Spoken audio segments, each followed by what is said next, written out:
Welcome to Chillin' 101. We hope this video helps. You begin by locking down the essentials. Who learns, what outcomes, and which languages you support.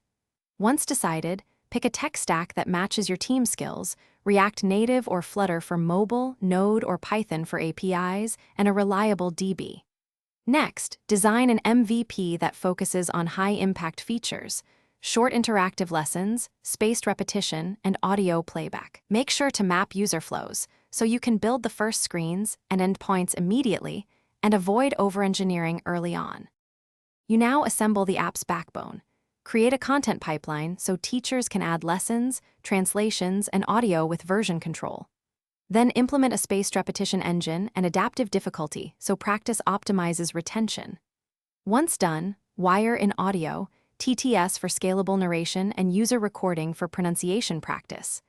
Make sure to add analytics to measure engagement, authentication for accounts, payment flows for subscriptions, and offline sync so learners can study anywhere without losing progress. You complete the app by polishing UX, running betas, and prioritizing fixes that block learning. Make sure to set up CI/CD, error monitoring, and automated backups so releases stay reliable. Prepare auto-scaling rules for peak loads. After launch, collect qualitative feedback and quantitative metrics, then iterate with /B tests to improve retention and monetization. If things go wrong, like crashes or data sync failures, reproduce the issue with logs, roll back the release if needed, and deploy a Thanks for watching.